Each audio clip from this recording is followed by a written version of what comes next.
18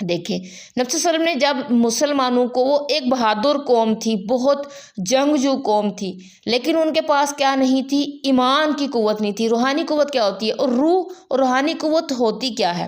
یہ ہمیں کہاں سے ملے گی؟ دیکھیں اللہ تعالیٰ نے روح کو پیدا کیا، یہ اللہ کے حکم سے آئی۔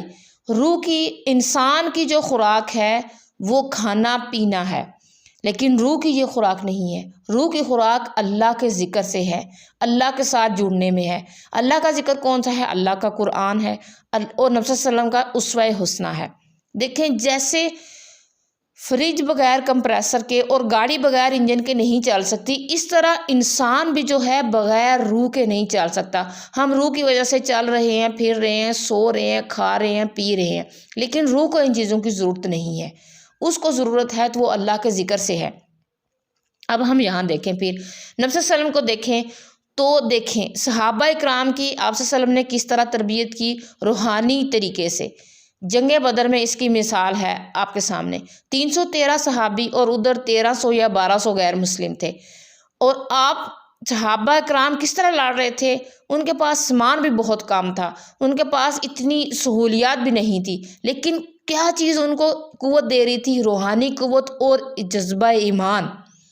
جنگ خندق میں صحابہ اکرام خندق کھود رہے ہیں، پیٹوں کے اوپر پتھر باندھے ہوئے ہیں، ان کے پاس کھانے کو سامان نہیں ہے۔ ایک کھجور کو نبی صلی اللہ علیہ وسلم نے کئی ٹکڑوں میں دیا اور وہ کھا رہے ہیں، لیکن ان کے پاس طاقت کس چیز کی تھی؟ روحانی قوت کی طاقت تھی، جو نبی صلی اللہ علیہ وسلم نے ان کو قرآن کے ذریعے اور اپنے اسوہ حسنہ کے ذریعے سکھائی تھی۔ دیکھیں جنگ حنین کی طرف جب آپ کے پاس سامان نہیں تھا، ابو بکر صدیق رضی اللہ عنہ نے اپنے گھر کا پورا سامان لا کے رکھ دیا تھا، تو اپنے گھر کا پورا سامان جو ان کو ایک طاقت لا کر رکھ رہی تھی، تو وہ کیا چیز تھی؟ روحانی قوت تھی، کیونکہ ان کا تعلق اللہ کے ساتھ بہت زیادہ جڑا ہوا تھا۔ روحانی قوت کا جو تعلق ہوتا ہے کس کے ساتھ ہوتا ہے؟ اللہ کے ساتھ ہوتا ہے۔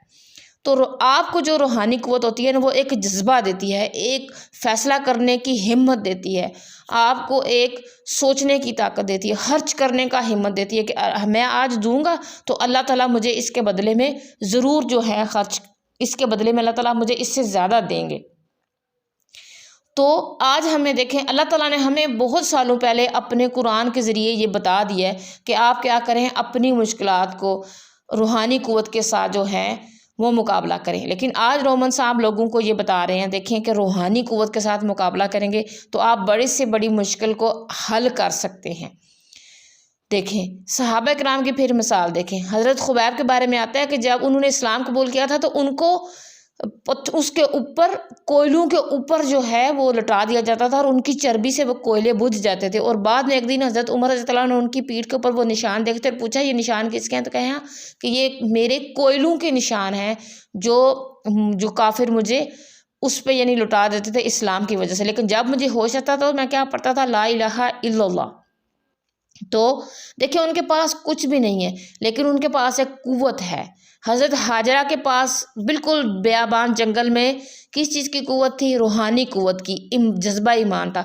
حضرت ابراہیم علیہ السلام کو آگ میں پھینکا گیا، کس چیز کی قوت تھی؟ روحانی قوت تھی۔ حضرت یوسف علیہ السلام کو جب ان کے بھائیوں نے کتنا ظلم کیا، اور خود ان کے بھائی کہہ رہے ہیں کہ یہ یوسف چور ہے، لیکن اس ٹائم انہوں نے انتہا درجے کا صبر اور اخلاق حسنہ پیش کیا، تو وہ ان کو کیا چیز پیش یعنی یہ سارے کام کرنے پہ کر رہی تھی؟ روحانی قوت کر رہی تھی۔ تو آج ہمارا اس لیسن کا مورل یہ نکلا کہ روحانی قوت بھی انسان کی تھنک کو پازیٹیو تھنکنگ میں چینج کرنے کی ایک اہم ترین رول ادا کرتی ہے، اور وہ کس سے ہماری روحانی قوت پیدا ہوگی؟ اللہ کے ساتھ جڑنے سے۔ اللہ کے ساتھ ہم کس طرح جڑیں گے؟ اس کی کلام کے ساتھ۔ اللہ کا کلام کون سا ہے؟ قرآن۔ اور قرآن ہمیں کس طرح بہترین سمجھ آ سکتا ہے؟ جب ہم نبی صلی اللہ علیہ وسلم کے اسوہ حسنہ پر انشاءاللہ چلیں گے۔ تو آج سے ہم نے اس کے ساتھ انشاءاللہ جڑنا ہے۔ سبحانک اللہم و بحمدک، نشہد ان لا الہ الا انت، نستغفرک و نتوب الیک۔ السلام علیکم و رحمۃ اللہ وبرکاتہ۔